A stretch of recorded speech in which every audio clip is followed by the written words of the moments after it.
Sometimes the most extraordinary miracles hide behind the most ordinary moments.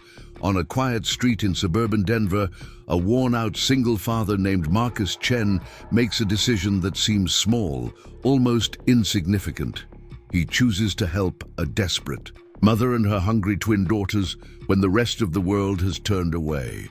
What Marcus doesn't know is that this single act of compassion will unleash a chain of events so powerful, so transformative, that it will rebuild not just their broken lives, but touch an entire community in ways no one could have imagined. Before we jump back in, tell us where you're tuning in from, and if this story touches you, make sure you're subscribed, because tomorrow I've saved something extra special for you. This isn't just a story about lending a helping hand. This is about discovering that sometimes when you save someone else, you end up saving yourself. It's about finding that family doesn't always come from blood, but from hearts that choose to beat together through the storms. Stay with us, because what unfolds next will restore your faith in the quiet power of human kindness and show you that miracles aren't always loud and dramatic. Sometimes they whisper their way into existence, one gentle act at a time. The morning sun filtered through the dusty windows of Marcus Chen's small apartment, casting long shadows across the cramped living room where toys lay scattered like memories of better times. The silence was thick, broken only by the steady drip of the kitchen faucet that Marcus had been meaning to fix for weeks, but never seemed to find the energy or motivation to tackle. He sat at the edge of his unmade bed, staring at the alarm clock that had been screaming at him for the past 10 minutes, knowing he needed to get up, knowing his 8-year-old daughter Emma was probably already awake in her room, waiting for him to pretend that everything was fine. Marcus rubbed his face with calloused hands, feeling the weight of another sleepless night pressing down on his shoulders like a lead blanket. The construction work had been steady enough to keep them housed and fed, but barely. Every morning felt like climbing a mountain he'd already climbed the day before, only to wake up and find it waiting for him again. Just as steep, just as unforgiving.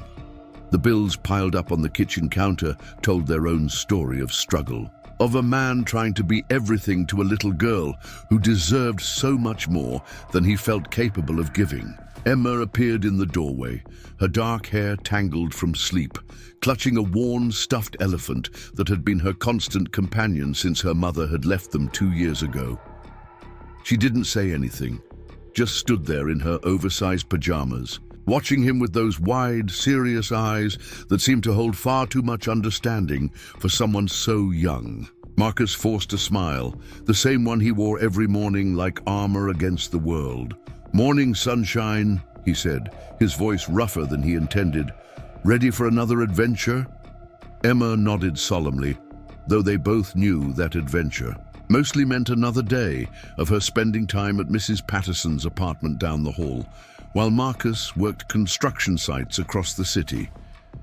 Mrs. Patterson was kind enough, an elderly widow who had taken pity on them. But Marcus could see the strain in her eyes too, the way she looked at Emma sometimes with a mixture of affection and exhaustion that made his chest tight with guilt. The apartment felt smaller every day, like the walls were slowly closing in on them. The paint peeled in the corners where moisture had crept in during the last heavy rains, and the carpet bore stains from a dozen small disasters that Marcus had never quite managed to clean properly. It wasn't much, but it was theirs, and Marcus held on to it with the desperate grip of a man who had already lost too much to let go of anything else. He moved through their morning routine with practiced efficiency, making breakfast from whatever was left in the nearly empty refrigerator. Toast with the last of the peanut butter, a glass of milk that would need to be replaced before dinner, and coffee so weak it was more like brown water. But it was warm, and it was something. Emma ate quietly, methodically, never complaining about the simple fare, even though Marcus knew she probably dreamed of the elaborate breakfasts they used to enjoy when life was different when her mother's laughter filled these same rooms with warmth and possibility. The construction site called before 8, and Marcus listened to his foreman's gruff voice, explaining that they'd be working overtime again, that the project was behind schedule, and every man was needed if they wanted to keep their jobs. Marcus agreed, as he always did, swallowing the words he wanted to say about how he'd already been working 12-hour days and hadn't seen Emma awake for a full conversation in over a week. Work was work, and work meant survival. And survival was all Marcus knew how to do anymore. After dropping Emma at Mrs. Patterson's, Marcus drove his battered pickup truck through the early morning traffic, past the gleaming office buildings where people in clean clothes hurried to jobs that let them go home at reasonable hours, past the coffee shops where families gathered for weekend brunches, past all the markers of a life that felt as distant as another planet. The radio played soft music that reminded him of dancing in the kitchen with Emma's mother, back when they thought they were building something permanent, something that would last beyond the first real storm. The construction site was already buzzing with activity when Marcus arrived. Men in hard hats and reflective vests, moving with the controlled urgency of people who knew that time was money and money was scarce. Marcus fell into the rhythm easily, letting the physical work consume his thoughts, the ache in his muscles a welcome distraction from the ache in his heart. He mixed concrete, hauled materials, followed orders with the quiet efficiency that had kept him employed even when other men were laid off. During his lunch break, Marcus sat alone on a stack of lumber, eating a sandwich he'd packed before dawn and watching the city spread out below the construction site. Denver stretched in all directions, full of people living their lives, pursuing their dreams, building their futures. From up here, it looked manageable, like something you could understand and navigate. But Marcus knew better. The city was vast and indifferent, full of opportunities for those who knew how to seize them and pitfalls for those who didn't. His phone buzzed with a text from Mrs. Patterson saying that Emma was fine, playing quietly with her coloring books, no trouble at all. The message should have been reassuring, but instead it made Marcus's chest tighten with worry. Emma was always quiet, always well-behaved, always accommodating, and Marcus wondered if that was natural for an 8-year-old or if it was something else. Something that came from learning too early that the world was fragile and that causing trouble might make it break completely. The afternoons stretched long and hot, the summer sun beating down on the construction site with relentless intensity. Marcus worked steadily, methodically, his body moving through familiar motions while his mind wandered to the evening ahead, to homework and dinner, and the bedtime routine that had become their anchor in the chaos of everything else. He thought about Emma's drawing from last week, a picture of their family that included 3 stick figures instead of 2, the third one labeled Mommy in careful purple crayon, and how she'd presented it to him with such hope in her eyes that he'd had to excuse himself to the bathroom to cry. When the workday finally ended, Marcus drove home through traffic that seemed heavier than usual, past neighborhoods where porch lights were already beginning to flicker on and families were gathering around dinner tables. The pickup trucks, engine made concerning noises that Marcus chose to ignore, adding it to the growing list of problems he didn't have the resources to address. The air conditioning had given up weeks ago, so he drove with the windows down, letting the warm evening air carry the sounds and smells of a city settling into night. Mrs. Patterson met him at her door with a tired smile, and Emma's small hand already reaching for his. She didn't say much about how the day had gone, just that Emma had been good, had eaten the lunch Marcus packed, had colored and read and napped at appropriate times. Preparing and narrating this story took us a lot of time, so if you are enjoying it, subscribe to our channel. It means a lot to us. Now back to the story.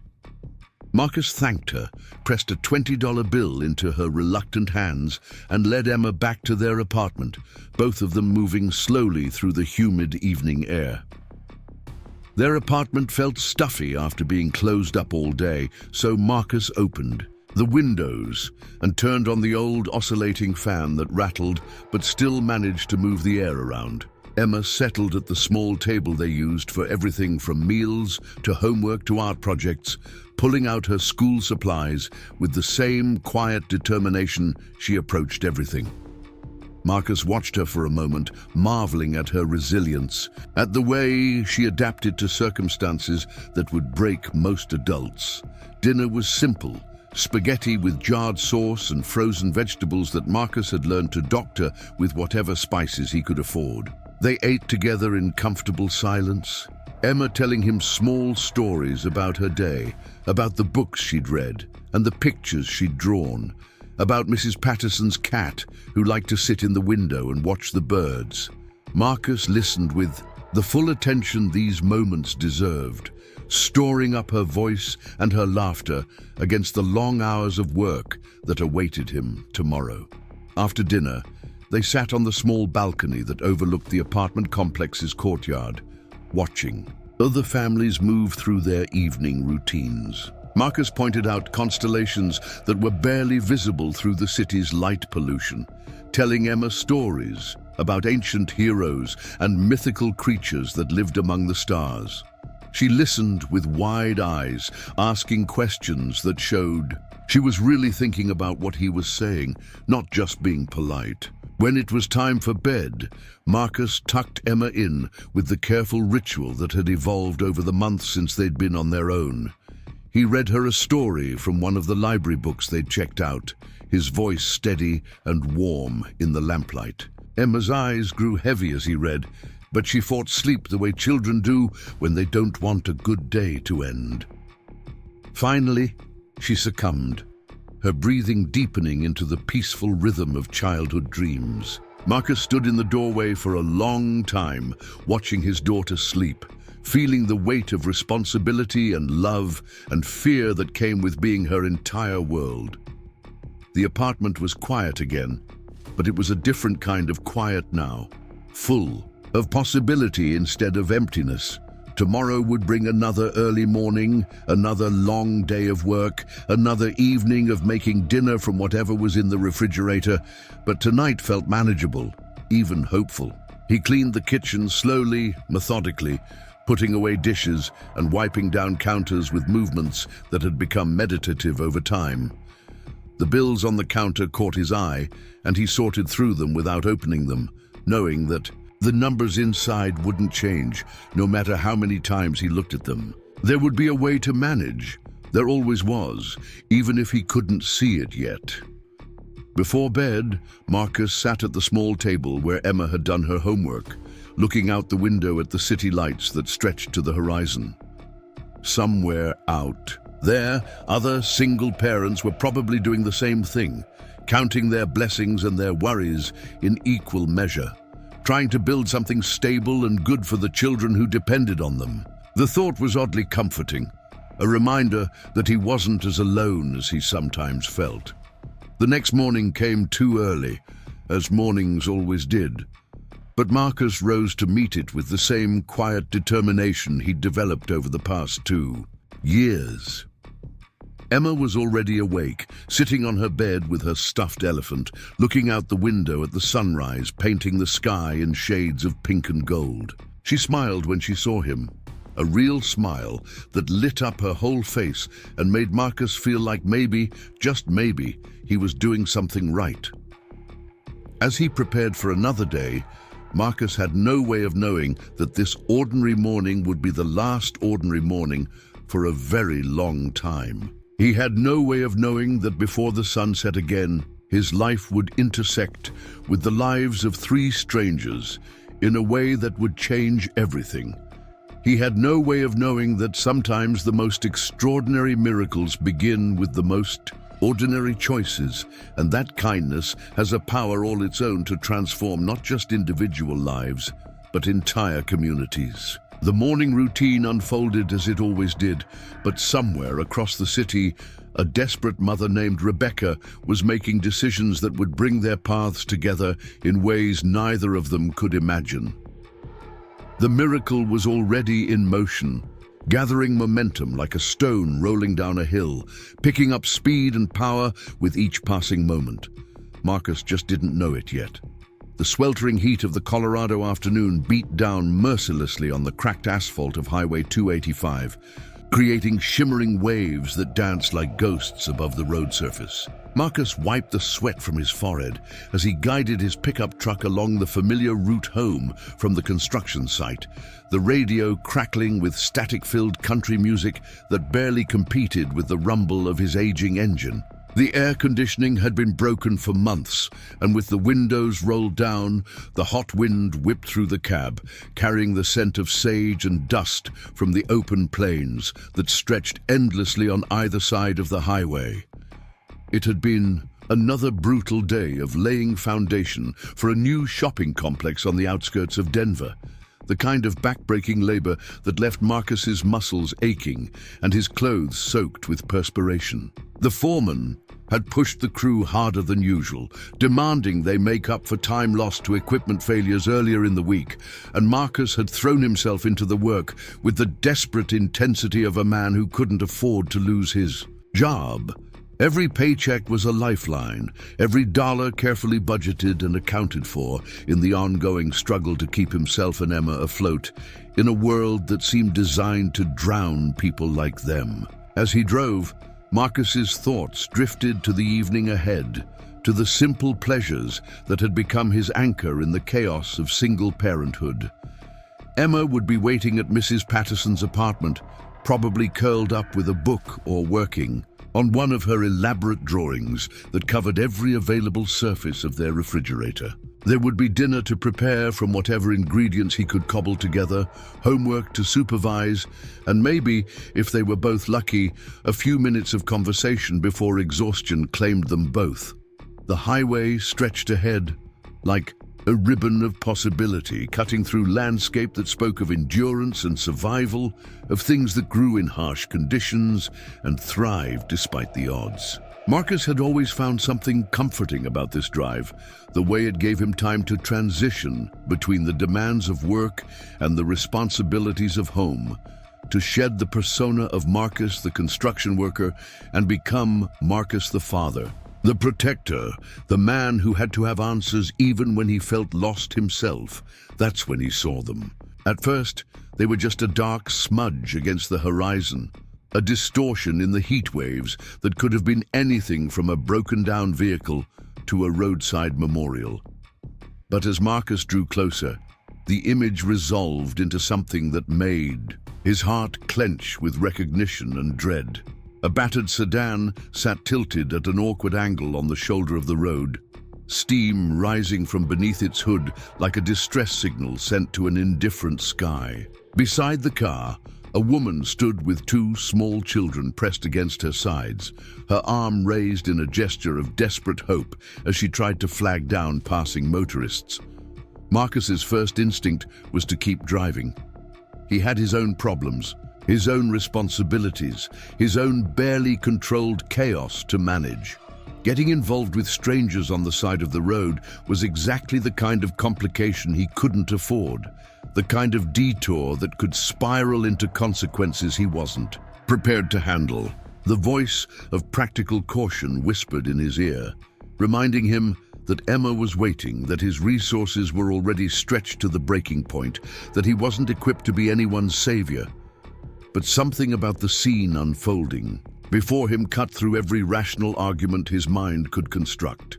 Maybe it was the way the woman's shoulders sagged with defeat even as she continued to wave, or the protective way she held the children close, or the simple fact that in her desperation, he recognized something of his own daily struggle against a world that seemed determined to grind people down. Whatever it was, Marcus found himself slowing down, pulling onto the gravel shoulder, feeling the weight of a choice that he knew would change everything.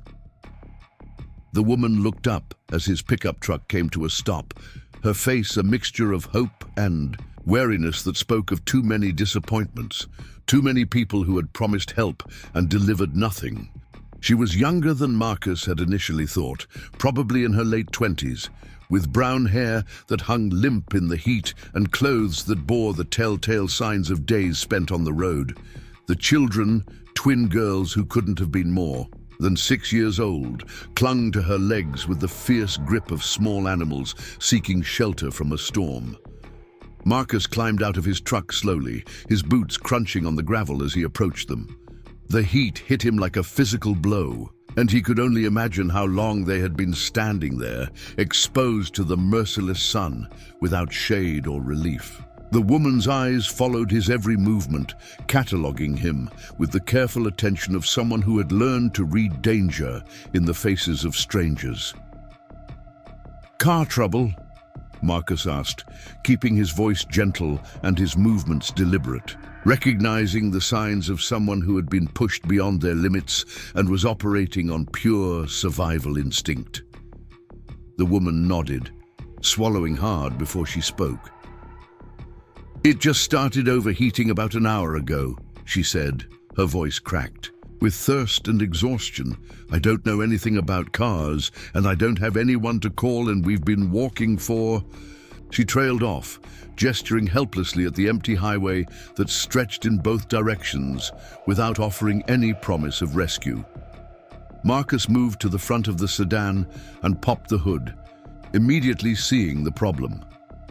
The radiator hose had split, sending coolant across the engine block in a steaming puddle that explained both the overheating and the acrid smell that hung in the air. It was a relatively simple fix under normal circumstances, but without the right parts and tools, the car wasn't going anywhere under its own power.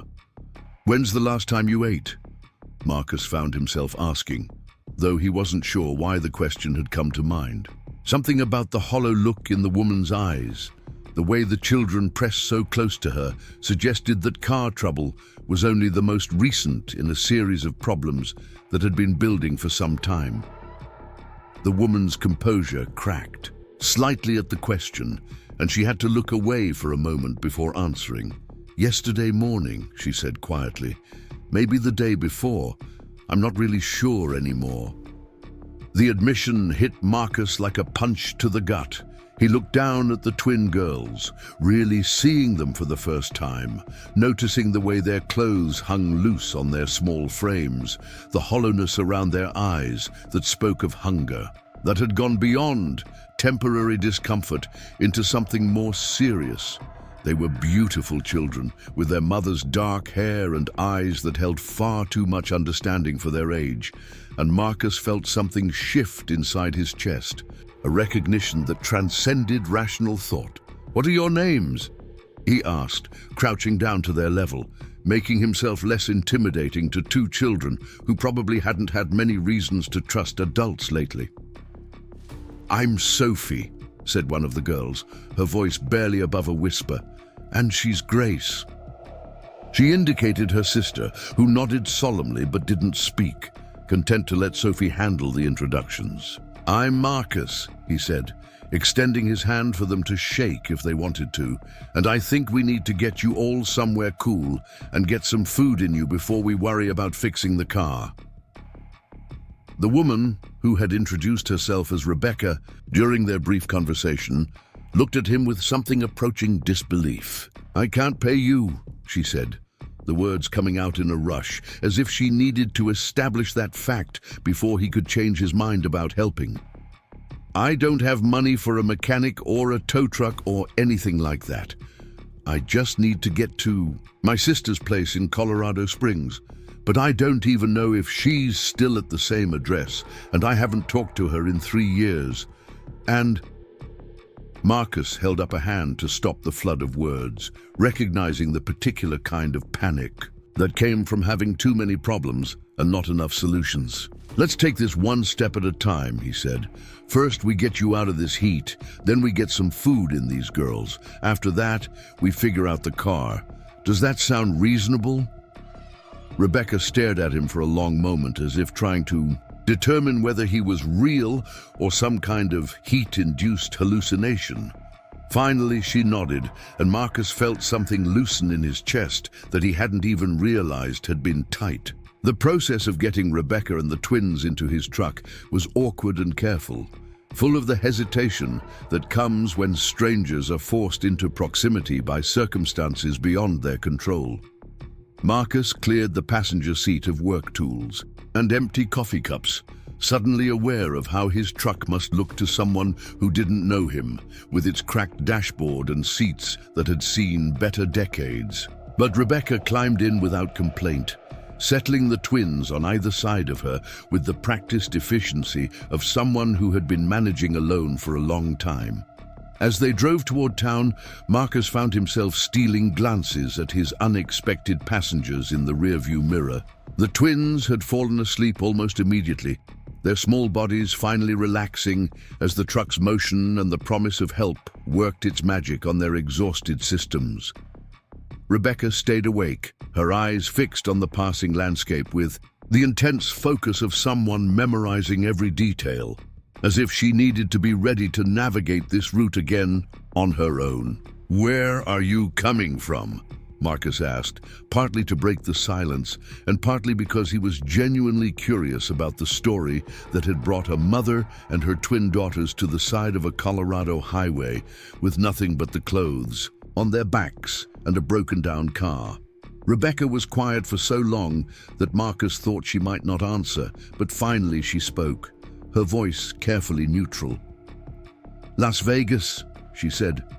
"We left 3 days ago with everything we owned in that car, and now..." She gestured helplessly, encompassing their current situation with a movement that spoke of dreams deferred and plans gone wrong. Marcus nodded, recognizing the tone of someone who had made a desperate decision and was still discovering all the ways it could go wrong. He'd been there himself, more times than he cared to remember, standing at crossroads where every choice seemed to lead to another kind of trouble. The fact that Rebecca had loaded her children into a car and driven hundreds of miles on the hope that things might be better elsewhere spoke of the kind of courage that most people never had to discover in themselves. The silence stretched between them again, comfortable this time, filled with the understanding that comes when two people recognize similar struggles in each other. Marcus focused on driving, navigating the familiar streets that led to his neighborhood, already mentally rearranging his evening plans to accommodate 3 additional people who needed help in ways that went far beyond automotive repair. His apartment complex looked shabbier than usual as he pulled into the parking lot, the faded paint and cracked concrete suddenly visible through the eyes of someone seeing it for the first time. But Rebecca didn't seem to notice or care about the aesthetic shortcomings of the place. Her attention focused entirely on her daughters, who were beginning to stir as the truck came to a stop. "This is where you live?" Sophie asked, rubbing sleep from her eyes as she looked around the complex with the frank curiosity of childhood. "Home, sweet home," Marcus said, injecting more cheer into his voice than he actually felt. The apartment. That had seemed adequate for him, and Emma suddenly felt impossibly small at the prospect of housing 5 people, even temporarily. Getting everyone upstairs required multiple trips and careful coordination, with Marcus carrying the twins' small bag of belongings, while Rebecca guided her daughters up the concrete steps that led to the second-floor walkway. Mrs. Patterson's door opened as they passed, and Marcus caught a glimpse of her curious face before she retreated back inside, no doubt wondering about his unexpected guests. Emma was waiting inside the apartment, curled up on the couch with a book, and she looked up with surprise as Marcus entered, followed by 3 strangers. Her eyes widened as she took in the scene, her quick mind immediately cataloging the situation and drawing conclusions that Marcus could see forming behind her careful expression. "Emma, I'd like you to meet some new friends," Marcus said, his voice carrying the particular tone that parents use when they need their children to be on their best behavior without having time to explain why. This is Rebecca, and these are her daughters, Sophie and Grace. Emma set down her book and stood up with the grave politeness that she had perfected over the past 2 years, extending her hand to Rebecca with a formality that made Marcus's heart ache. "It's very nice to meet you," she said, and Marcus could hear echoes of her mother in the careful way she shaped the words. Rebecca shook Emma's hand with equal seriousness, recognizing another child who had been forced to grow up too quickly. "Thank you for sharing your home with us," she said, and Marcus was struck by the dignity she managed to maintain despite her circumstances. The twins were less formal, their exhaustion and hunger overriding social conventions as they looked around. The apartment, with wide eyes, Marcus realized that they were probably taking mental inventory of this new space, cataloging potential hiding places and escape routes with the unconscious paranoia of children who had learned that safety was never guaranteed. "Are you hungry?" Emma asked, addressing the question to Sophie and Grace with the careful kindness of someone who understood what it felt like to be the new person in an unfamiliar place. Both girls nodded enthusiastically, and Marcus felt a wave of love for his daughter that was so intense it almost knocked him off his feet. In that simple question, Emma had demonstrated more grace and compassion than many adults managed in a lifetime, and Marcus knew that whatever else happened, he had somehow managed to raise a child who understood that kindness was never a mistake. The process of preparing dinner became a group effort, with Rebecca insisting on helping, despite Marcus's protests that she was a guest and should rest. Emma appointed herself as the twins' guide, showing them where the bathroom was and explaining the quirks of the apartment's aging plumbing system with the matter-of-fact acceptance of someone who had learned to adapt to imperfect circumstances. Marcus found himself moving through the familiar motions of meal preparation with a strange sense of surrealism, as if he were watching someone else's life unfold in his own kitchen. The apartment that had felt empty and quiet for so long was suddenly full of voices and movement, with children asking questions and adults negotiating the complex social dynamics of strangers thrown together by circumstance. Dinner was simple but abundant, at least by the standards Marcus and Emma had grown accustomed to. Spaghetti with meat sauce, garlic bread made from day-old rolls, and a salad assembled from whatever vegetables Marcus had managed to accumulate. Over the past week, it wasn't fancy, but it was hot and filling, and Marcus watched with a mixture of satisfaction and heartbreak as Sophie and Grace attacked their plates with the focused intensity of children who couldn't take their next meal for granted. Rebecca ate more slowly, her eyes constantly moving between her daughters and the apartment around them, as if she were trying to solve a puzzle that had too many pieces. Marcus recognized the look of someone who had been disappointed too many times to trust good fortune, even when it was sitting right in front of them in the form of a plate of spaghetti and the promise of a safe place to sleep. After dinner, while Rebecca helped the twins get cleaned up, Marcus and Emma worked together to clear the table and wash dishes, their movements synchronized by years of shared routine. Emma was unusually quiet, and Marcus could see her processing the evening's events with the serious concentration she brought to everything that mattered to her. "They don't have anywhere to go, do they?"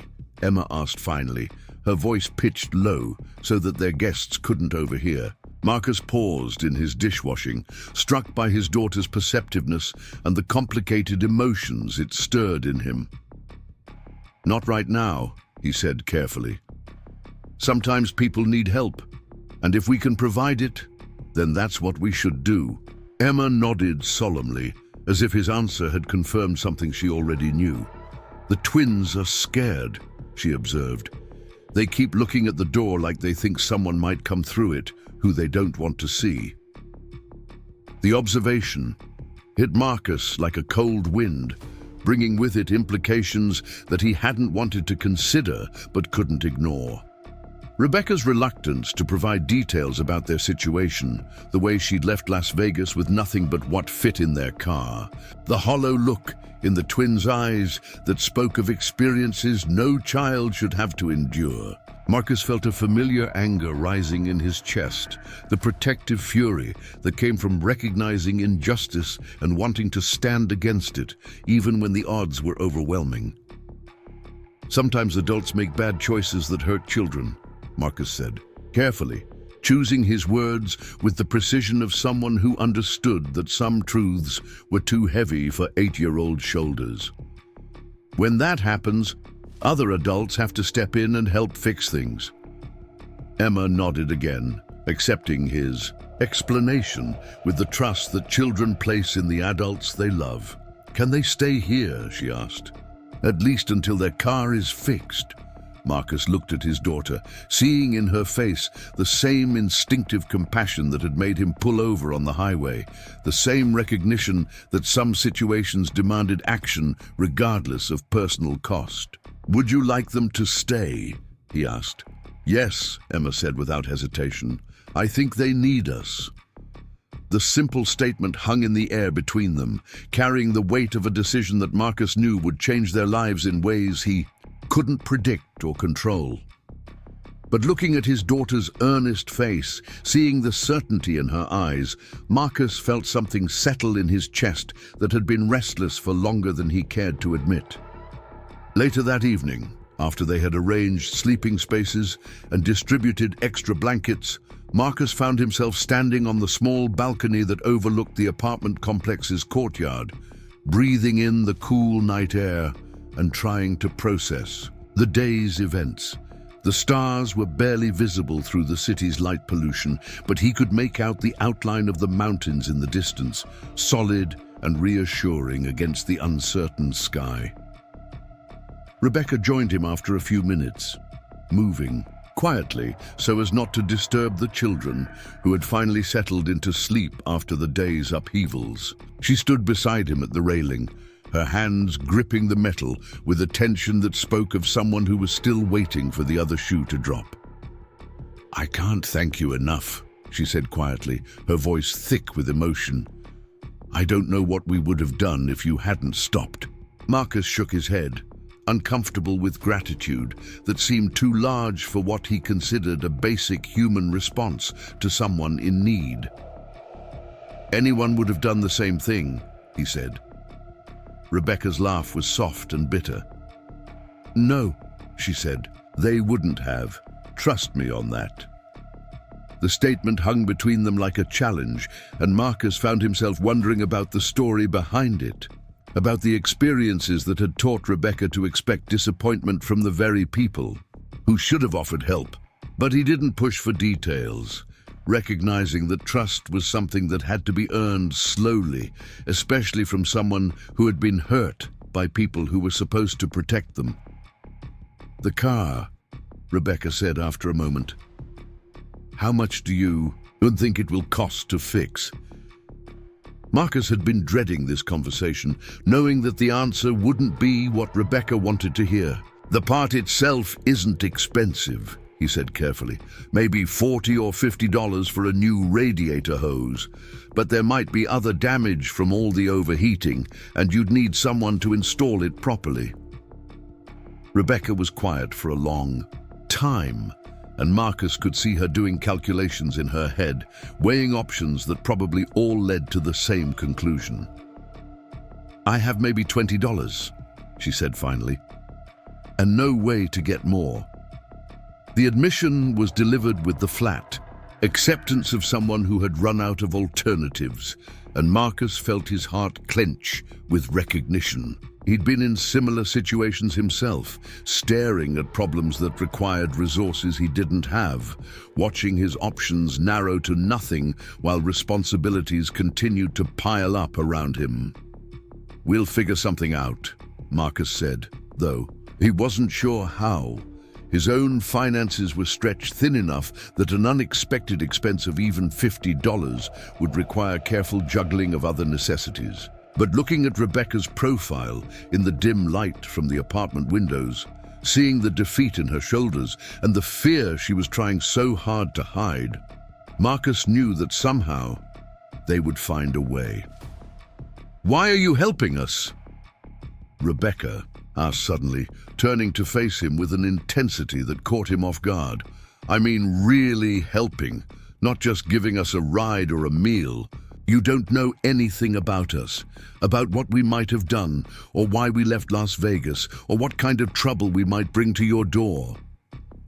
Marcus considered the question, recognizing that it deserved an honest answer even if he wasn't entirely sure what that answer was. "I have a daughter," he said finally, "and I know what it's like to be afraid that you can't protect the people you love. I know what it's like to feel like the world is stacked against you and there's no one coming to help." Rebecca studied his face in the dim light, and Marcus could see her processing his words, weighing them against her own experiences. "Your wife?" she asked quietly. "Gone," Marcus said simply. 2 years now. Different reasons than yours, I think, but the result is the same. It's just me and Emma trying to figure out how to make it work." The shared acknowledgement of their parallel struggles created a moment of understanding that felt more intimate than Marcus had expected. Here they were, two people who had been knocked down by life and were still trying to find their footing, recognizing in each other the particular kind of strength that came from having no choice but to keep going. "I'm scared," Rebecca admitted, her voice so quiet that Marcus had to strain to hear it. "I'm scared that I've made everything worse. By leaving, that I've put my girls in more danger instead of less, that I don't know how to take care of them the way they deserve." Marcus felt something shift in his chest, a recognition of the fear that lived at the center of every parent's heart. The terror that you might not be enough for the children who depended on you completely. "You're braver than you think," he said. "It takes courage to leave a bad situation, even when you don't know what comes next." Rebecca was quiet for a moment, and when she spoke again, her voice was steadier. "I was married to someone who hurt us," she said. "Not physically, at least not usually, but in other ways that were almost worse. He made us feel like we were nothing, like we deserved whatever he decided to give us. I stayed longer than I should have because I was afraid of being alone with the girls, afraid I couldn't take care of them by myself." Marcus nodded, understanding flooding through him as the pieces of Rebecca's story began to form a clearer picture. The careful way she watched doorways, the twins' instinctive wariness of new situations, the desperate flight from Las Vegas, with nothing but hope and determination. It was a story he'd heard variations of before, though usually from the outside, usually as something that happened to other people. "What changed?"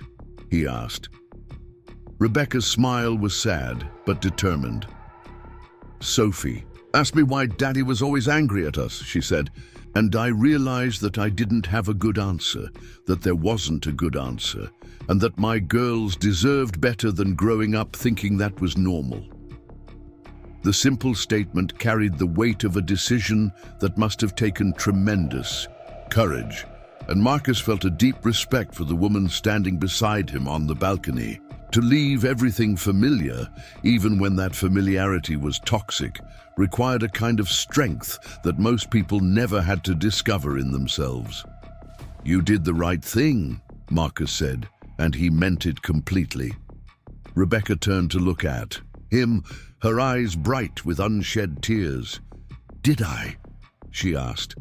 "Because right now it feels like I've just traded one kind of uncertainty for another, and at least before, we had a roof over our heads and food in the refrigerator." Marcus understood the doubt that could creep in during the quiet moments, the way fear could masquerade as practical wisdom and make you question decisions that your heart knew were right. "Sometimes the right choice is the hardest one," he said. "That doesn't make it wrong, They stood together in comfortable silence after that, two people who had found themselves in circumstances they never could have planned for, trying to navigate a situation that had no clear roadmap. The night air was cooling, bringing relief from the day's oppressive heat, and Marcus could hear the distant sounds of the city settling into evening, television voices and closing doors, and the ordinary rhythms of people going about their lives. Inside the apartment, Emma was probably asleep by now, her book set aside and her dreams full of the new friends who had appeared so suddenly in their quiet existence. Sophie and Grace would be sleeping too, their small bodies finally relaxed. In the safety of clean sheets and locked doors, their mother's presence a reassuring anchor in a world that had seemed determined to sweep them away. "Tomorrow," Rebecca said, as if she were making a promise to herself as much as to Marcus, "I'll start making calls about jobs, about places to live, about getting the girls enrolled in school somewhere. I can't keep depending on your kindness forever." Marcus wanted to tell her that she could depend on his kindness for as long as she needed to, but he recognized that independence was important to her sense of self-worth, that accepting help was already a significant compromise for someone who had been forced to be self-reliant for too long. "One day at a time," he said instead. "That's all any of us can manage." Rebecca nodded, and Marcus could see some of the tension leave her shoulders. "One day at a time," she repeated, as if testing the words to see how they felt. As they went back inside to check on the children and prepare for bed themselves, Marcus felt a strange sense of anticipation that he hadn't experienced in years. Tomorrow would bring new challenges, complications he couldn't predict, and problems he wasn't sure how to solve. But for the first time since Emma's mother had left, Marcus felt like he was part of something larger than his own struggle, connected to other people in a way that made the future seem less daunting and more full of possibility. The last thing he saw before turning off the lights was Emma's drawing on the refrigerator, the one with 3 stick figures labeled as family. Tomorrow there might be 5 figures in the picture, and somehow that didn't seem like such an impossible dream after all. The first rays of dawn filtered through the thin curtains of Marcus's apartment, casting gentle shadows across the living room, where Rebecca had spent the night on the couch, wrapped in an old quilt that smelled faintly of lavender detergent. She had barely slept, her mind racing with plans and possibilities and the gnawing uncertainty that came from not knowing what tomorrow would bring.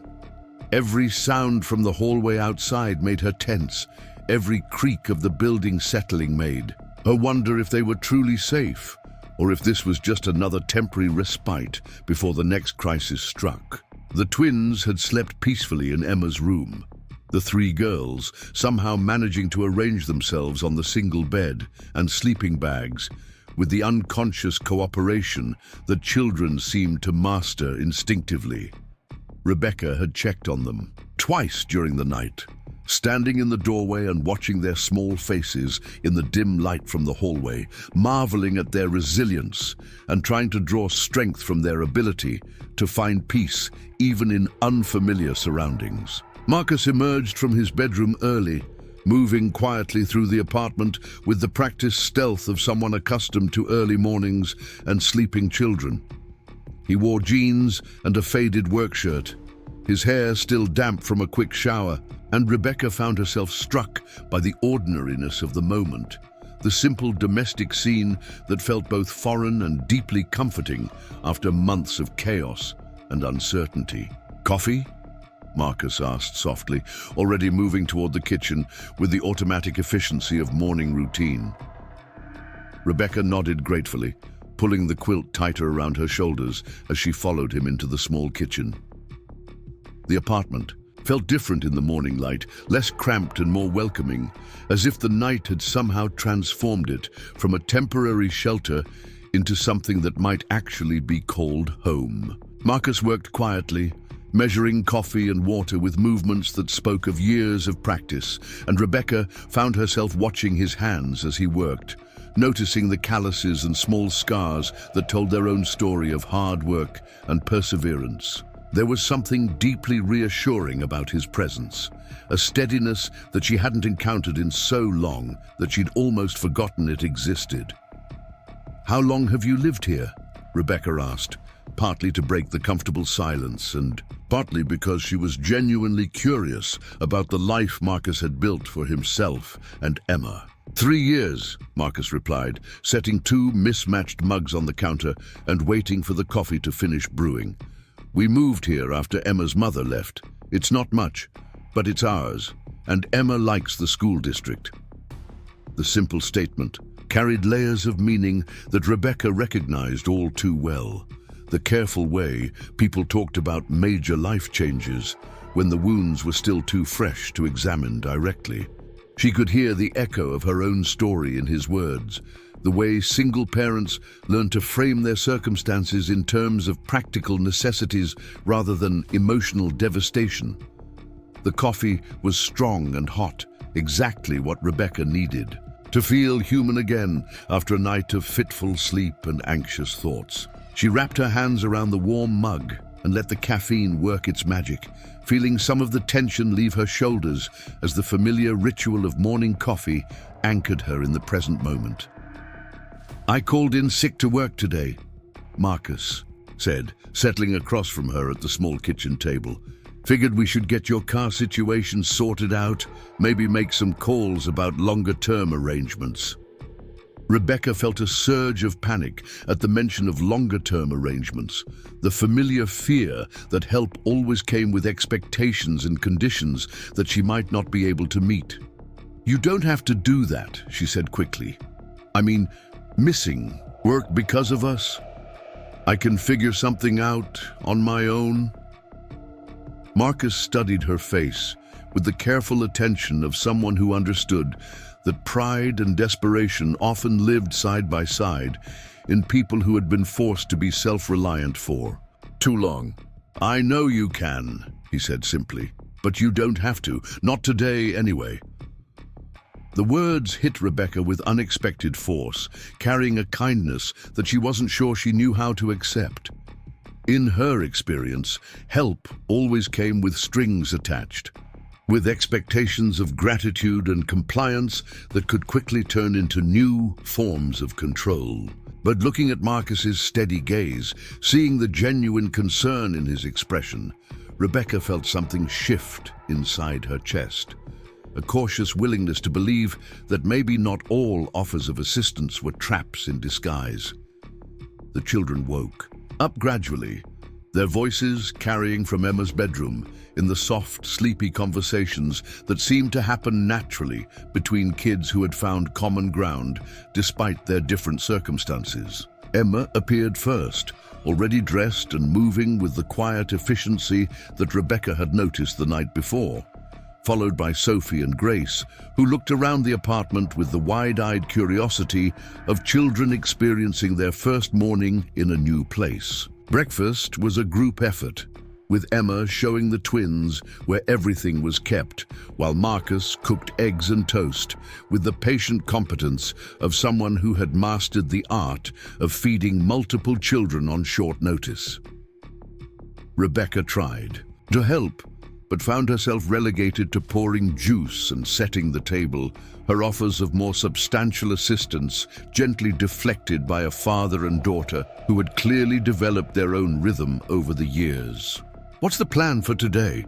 Emma asked, settling at the table with her plate and addressing the question to the room in general with the matter-of-fact acceptance of someone who had learned to roll with whatever complications life decided to throw their way. Marcus glanced at Rebecca before answering, and she appreciated the way he included her in the decision-making process without making it seem forced or artificial. "First, we take a look at the car," he said. "See what parts we need and figure out the best way to get it running again. Then maybe we make some phone calls, see what other options are available." Sophie and Grace listened to this exchange with the intense focus that children brought to conversations about their immediate future, and Rebecca could see them processing the information and trying to understand what it meant for their own sense of security. She reached over and squeezed Sophie's hand, offering the kind of reassurance that she wished someone could provide for her own anxious thoughts. After breakfast, they all piled into Marcus's pickup truck for the drive back, to where Rebecca's sedan sat, abandoned on the highway shoulder. The morning was already warm, promising another scorching day, but the early hour made the heat bearable as they retraced the route that had brought them together the previous afternoon. The car looked even more forlorn in daylight, sitting at an awkward angle with its hood still propped open and steam stains marking the asphalt beneath the engine. Marcus spent several minutes examining the damage with the methodical attention of someone who understood mechanical systems, pointing out problems to Rebecca and explaining what would be needed to make the repairs. "The good news is that it's fixable," Marcus said, wiping his hands on a rag after his inspection. "The bad news is that we're looking at more than just a radiator hose. The overheating caused some other damage that needs to be addressed if you want the car to be reliable for long-distance driving." Rebecca felt her heart sink as she listened to Marcus catalog the necessary repairs, each item on his list representing money she didn't have and complications she wasn't equipped to handle. The practical part of her mind began calculating alternatives, none of which seemed particularly promising given their current circumstances. "How much are we talking about?" she asked, though she wasn't sure she wanted to hear the answer. Marcus was quiet for a moment, clearly trying to come up with a figure that would be honest without being completely devastating. "Parts and labor, if we take it to a shop, probably $400 or $500, he said finally, maybe more, depending on what else they find when they get into it. The number hit Rebecca like a physical blow, representing more money than she had access to and more debt than she could realistically take on, given her complete lack of income or credit. She felt the familiar spiral of panic beginning to build in her chest, the overwhelming sense that every potential solution only led to more problems that she couldn't solve. "What if we did some of the work ourselves?" Emma suggested, her young voice cutting through Rebecca's mounting anxiety with the kind of practical optimism that children sometimes possessed in abundance. "Dad's really good at fixing things, and maybe we could learn how to help." Marcus looked at his daughter with surprise and something that might have been pride, clearly not having expected her to insert herself into the problem-solving process. "It's more complicated than that, kiddo," he said gently. "Car repair isn't really a do-it-yourself kind of project for most people." But Rebecca found herself latching onto Emma's suggestion with the desperation of someone who needed to believe that solutions existed, even if they weren't conventional or easy. "What would we need?" she asked. "I mean, if we were going to try to fix it ourselves, what would that look like?" Marcus considered the question with the serious attention it deserved, clearly weighing the practical challenges against the potential benefits of attempting a major repair without professional help. "We'd need tools," he said slowly, "a place to work that's not the side of a highway.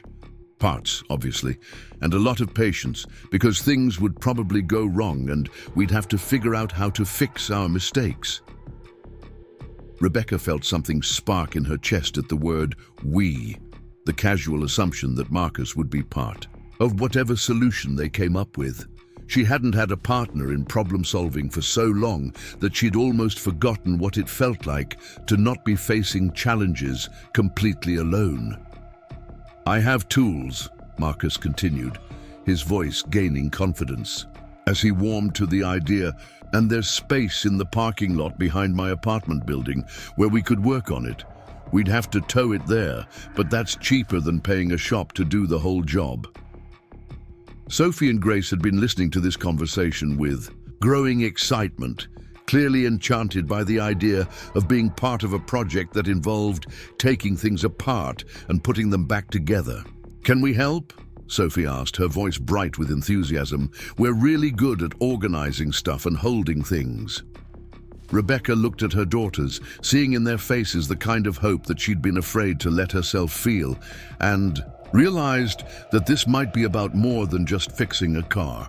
This might be about fixing something larger and more important, about building the kind of community and support system that she'd never had, but had always dreamed might be possible. It would be a big project, Marcus warned, clearly wanting everyone to understand the scope of what they were considering. It could take weeks, and there's no guarantee we'd be successful. If we mess it up badly enough, the car might end up being worth less than it is now. Rebecca weighed the risks against their alternatives, trying to calculate the potential costs of failure against the certainty of having no transportation and no clear path forward. When she looked at it that way, the choice seemed obvious, even if the execution would be anything but simple. "Let's do it," she said, surprised by the firmness in her own voice. "I mean, if you're willing to take on that kind of project with people you barely know, I can't pay you for your time or expertise, but I can work hard and follow instructions and try not to get in the way too much." Marcus smiled, and Rebecca realized it was the first completely unreserved smile she'd seen from him, transforming his serious face into something warmer and more approachable. "I think we can manage that," he said. "Emma's right that she's good at organizing, and extra hands are always useful even when they don't know what they're doing yet." The drive back to town felt different this time, charged with the energy of a plan taking shape and the possibility that they might actually be able to solve their immediate problems through determination and cooperation. The twins chattered excitedly about the project, already making plans for how they could help and what they wanted to learn about car engines, while Emma listened with the patient tolerance of someone who had appointed herself as their guide to this new adventure. Back at the apartment, Marcus spent the rest of the morning making phone calls, arranging for the car to be towed to their makeshift workspace and researching the parts they would need for the repairs. Rebecca watched him work, marveling at his competence and the way he seemed to know exactly who to call and what questions to ask, skills that she wished she possessed but had never had the opportunity to develop. While Marcus handled the logistics, Rebecca found herself drawn into a conversation with Emma about school and books and the kinds of things that 8-year-old girls found interesting when they weren't worried about where their next meal was coming from, or whether they'd have a safe place to sleep. It was a reminder of the childhood that Sophie and Grace had been missing, the luxury of being able to focus on learning and friendship instead of survival. "Do you think they'll be able to go to school here?" Emma asked, nodding toward the twins, who were currently engaged in building an elaborate fort out of couch cushions and blankets. Rebecca felt her chest tighten at the question, which touched on all the uncertainties that she'd been trying not to think about too directly. School meant permanent addresses and enrollment paperwork and all the bureaucratic requirements that assumed stability and documentation that she wasn't sure she could provide. "I hope so," Rebecca said carefully. "It depends on a lot of things that I'm still figuring out." Emma nodded with the serious consideration that she seemed to bring to most adult conversations. "They're really smart," she observed. "Sophie knows all kinds of things about animals, and Grace can do math problems in her head that I have to write down to figure out." The casual observation made Rebecca smile despite her worries, reminding her that her daughters were more than just victims of circumstances beyond their control. They were bright, curious children with their own interests and talents, and they deserved the chance to develop those gifts in an environment that valued learning and growth. The car arrived on a flatbed tow truck later that afternoon, looking even more pathetic as it was unloaded in the parking lot behind Marcus's apartment building. But there was something hopeful about seeing it there, surrounded by the tools and workspace that Marcus had assembled, as if its presence in their makeshift garage represented possibility rather than just another problem to be solved. Marcus spent the rest of the day taking apart the damaged components, explaining each step to his eager audience of 3 girls who peppered him with questions and observations. Rebecca found herself genuinely interested in the mechanical processes. He was demonstrating, fascinated by the way individual parts work together to create something functional and reliable. "The thing about engines," Marcus explained, his hands deep in the car's mechanical innards, "is that every piece has to do its job for the whole system to work. If one part fails, it can cause problems for everything else. But if you can identify the problem and fix it properly, the whole system becomes strong again." Rebecca caught the metaphor in his words, the way he was talking about more than just automotive repair, and felt something warm spread through her chest at the recognition. Maybe that's what they were doing here, identifying the broken parts in their lives and figuring out how to make them work together again. The twins proved to be surprisingly good assistants, their small hands perfect for reaching into tight spaces, and their natural curiosity making them quick learners when it came to identifying different tools and components. Emma served as a bridge between the adults and the younger children, translating Marcus's technical explanations into terms that Sophie and Grace could understand while absorbing the information herself, with the methodical attention she brought to everything she considered important. As the day wore on, Rebecca found herself relaxing in ways she hadn't experienced in months, maybe years. There was something deeply satisfying about working with her hands on a concrete problem that had clear solutions, about being part of a team that was focused on building something rather than just surviving from one crisis to the next. "You're a natural at this," Marcus commented, as Rebecca successfully removed a particularly stubborn bolt after several minutes of patient effort. "Have you done mechanical work before?"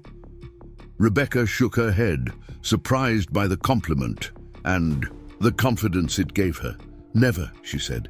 "But I like puzzles, and this feels like a really complicated puzzle with grease on it." Marcus laughed, a sound that seemed to surprise him as much as it did Rebecca, and she realized that laughter probably hadn't been a regular feature of his life any more than it had been of hers. But here they were, covered in engine grease, and surrounded by the organized chaos of a major repair project, and somehow finding reasons to smile. As evening approached and they began cleaning up their workspace, Rebecca found herself reluctant to end the day's activities. Working on the car had given her something she hadn't had in a long time, a sense of purpose that went beyond just surviving, a feeling that she was building something positive rather than just running away from something negative. "Tomorrow we'll start on the actual repairs," Marcus said, wiping his hands on a shop rag and surveying their progress with satisfaction. "If we keep working at this pace, we should have everything back together within a week or two." A week or two. The time frame hung in the air between them, representing both a concrete goal and an extension of their current arrangement that Rebecca wasn't sure how to think about. Part of her was relieved to have more time to figure out their next steps, but another part was worried about becoming too dependent on Marcus's generosity, about imposing on his life in ways that might eventually breed resentment. "I've been thinking," Rebecca said carefully, choosing her words with the precision of someone who understood that some conversations could change everything, "about what happens after the car is fixed, about where we go from here." Marcus paused in his cleanup, clearly recognizing the weight behind her words. "What have you been thinking?" he asked. Rebecca took a deep breath, trying to organize thoughts that felt too large and complicated for simple explanations. "I need to find work," she said. "Real work, with steady pay and benefits, something that can support me and the girls long term. And I need to find us a place to live, somewhere stable where they can go to school and make friends and have the kind of normal childhood that I want them to have." Marcus nodded, clearly understanding the practical necessities she was describing. "What kind of work are you looking for?" he asked. The question caught Rebecca off guard, partly because it had been so long since anyone had asked about her professional aspirations, rather than just her immediate survival needs. "I used to work in restaurant management," she said. "Before the girls were born, I ran the front of house for a couple of different places in Las Vegas. I was good at it too, but when they were little, my ex-husband didn't want me working, and by the time I was ready to go back, my experience was too old to count for much."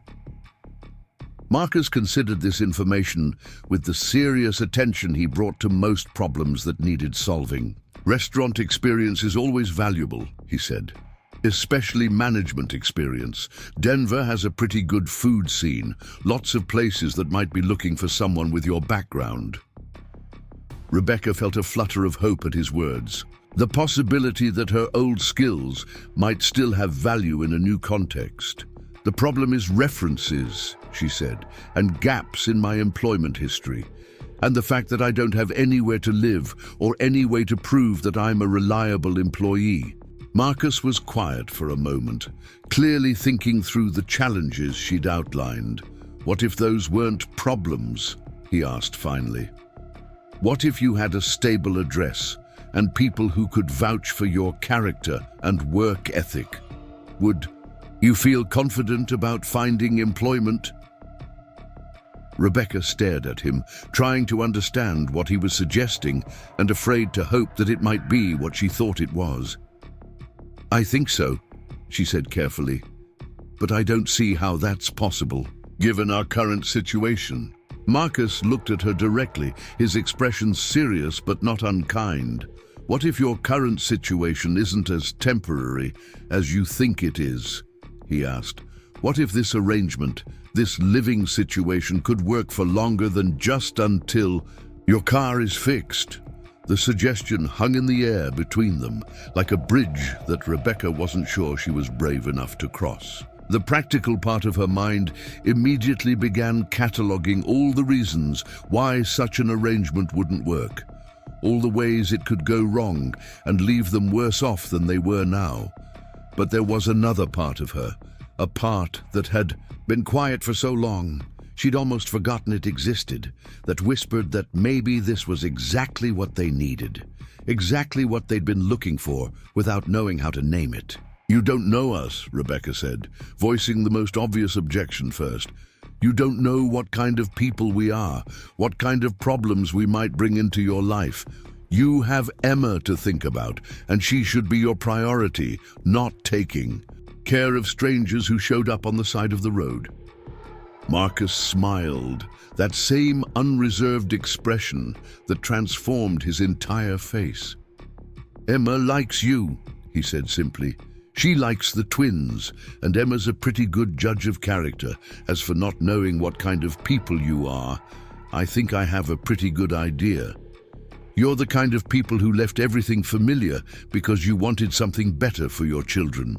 You're the kind of people who work hard and don't complain and try to find solutions instead of just problems. That seems like exactly the kind of people I'd want to have around." Rebecca felt tears prick at the corners of her eyes, overwhelmed by the simple generosity of his assessment. "It would be a lot," she said. 3 additional people in a space that's already small, more noise and mess and complications than you're used to dealing with." Marcus looked around the parking lot where they'd spent the day working, taking in the tools and parts and the evidence of their collaborative effort. "Seems to me like we're already managing the complications pretty well," he said. "And Emma's been happier in the past 2 days than I've seen her in months. She likes having other kids around, likes feeling like she's part of something bigger than just the 2 of us." Rebecca thought about Emma's patient kindness with the twins, the way she'd appointed herself as their guide and protector without being asked, and realized that Marcus was right. Emma was thriving in ways that hadn't been visible when she was just half of a 2-person household, struggling to find their footing in the world. "I can't pay you rent," Rebecca said, needing to be completely honest about their financial limitations. "Not right away anyway. And I can't promise that this will be easy or uncomplicated, or that we won't drive each other crazy within a month." Marcus shrugged, as if those concerns were minor details rather than major obstacles. "My lease allows for additional occupants," he said, "and I'd rather share expenses with people I like than struggle to pay everything myself. As for driving each other crazy, well, that's what families do sometimes, right?" The word family hung in the air between them, carrying implications that Rebecca wasn't sure either of them was ready to examine too closely. But there was something right about it, something that fit in ways she hadn't expected, like a piece of a puzzle clicking into place after months of trying to make it work. "Are you sure?" Rebecca asked, needing to hear him say it one more time before she could allow herself to believe that this might actually be happening. Marcus looked at her steadily, his expression serious but warm. "I'm sure," he said. "We're building something here, Rebecca, something good, something that makes all of us stronger than we were on our own. Why would we want to tear that down just because a car got fixed?" Rebecca felt something loosen in her chest that she hadn't even realized had been tight, a knot of fear and uncertainty that had lived there for so long, she'd forgotten what it felt like to breathe without it. "Okay," she said, the word coming out stronger than she'd expected. "Okay, let's try it. Let's see what we can build together." Marcus smiled, and Rebecca found herself smiling back, both of them standing in a parking lot, surrounded by the detritus of automotive repair and the promise of something entirely new. The twins and Emma had migrated to a nearby patch of grass where they were engaged in some elaborate game that involved a lot of running and laughter, their voices rising into the evening air like music. "So what's the next step?" Rebecca asked, feeling suddenly energized by the prospect of having concrete goals to work toward, instead of just problems to escape from. Marcus considered the question with the methodical approach he brought to most challenges. "Job hunting, I think," he said. "We'll get you set up with a local address and phone number, help you put together a resume that highlights your management experience, and start making contacts in the restaurant industry. Denver's food scene is competitive, but there's always demand for good managers who know how to handle both customers and staff." Rebecca nodded, already mentally cataloging the steps they would need to take and the obstacles they would need to overcome. It felt good to be thinking in terms of building something rather than just surviving something, to be making plans that extended beyond the next crisis. "And school for the girls," she said. "They'll need to be enrolled somewhere, and I'll need to figure out all the paperwork and documentation requirements." Marcus waved a hand dismissively. "Emma's school is good," he said. "The principal is a reasonable person, and they're used to dealing with families in transition. We'll get the twins enrolled there, make sure they're in Emma's grade so she can help them adjust." The casual way he said "we" made Rebecca's chest tight with emotion, the simple assumption that they would tackle these challenges together rather than her having to navigate them alone. It had been so long since she'd had a partner in problem-solving that she'd forgotten how much easier everything became when the load was shared. As they gathered up the tools and prepared to head back inside, Rebecca felt a sense of anticipation that she hadn't experienced in years. Tomorrow would bring new challenges, new obstacles to overcome, and new problems to solve. But for the first time in longer than she could remember, she felt like she had the resources to meet those challenges, like she was part of something larger and stronger than her own individual struggle. The apartment felt different when they walked back inside, less like a temporary shelter and more like a home that was expanding to accommodate new residents. The twins immediately set about rearranging their makeshift sleeping area, chattering about the day's activities and making plans for tomorrow's work on the car. Emma helped them organize their few belongings with the matter-of-fact competence. That seemed to be her default approach to most situations.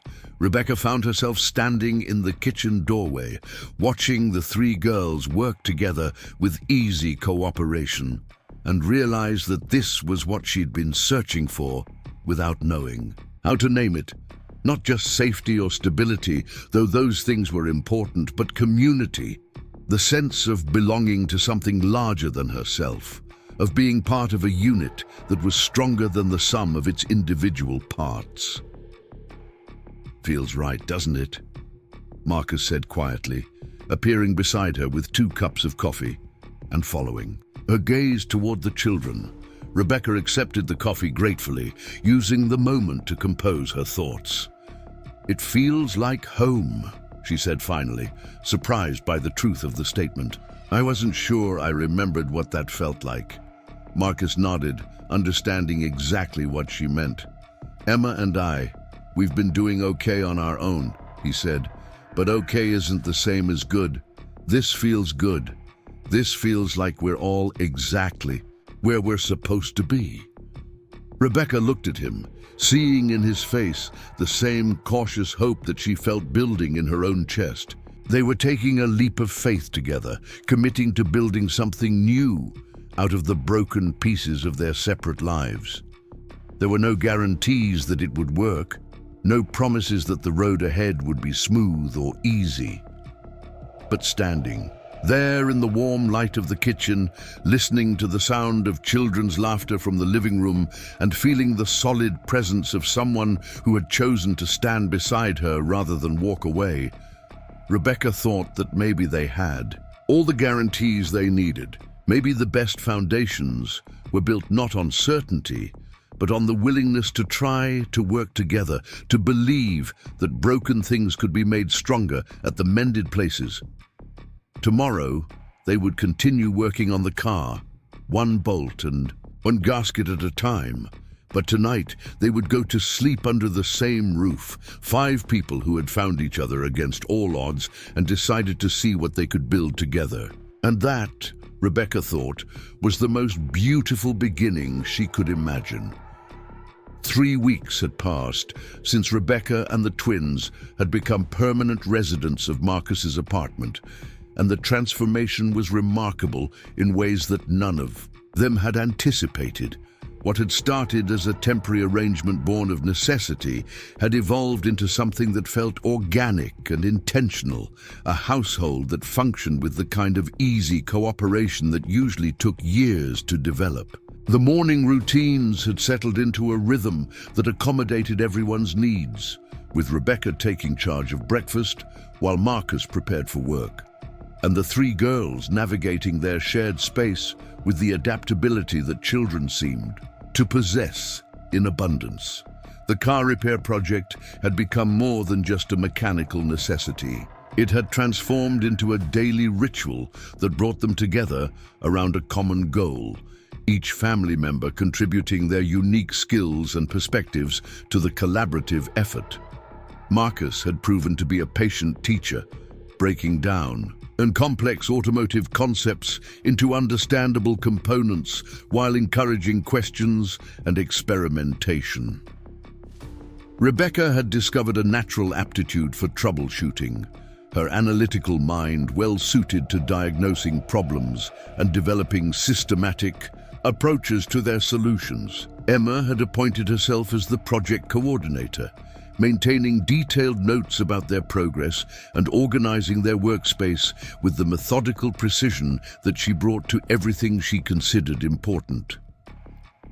The twins had become invaluable assistants, their small hands perfect for reaching into tight spaces, and their enthusiasm undiminished by the repetitive nature of much of the work. More importantly, all 3 children had developed a genuine friendship that transcended their different backgrounds and circumstances, supporting each other through the various challenges of adjusting to their new living arrangement.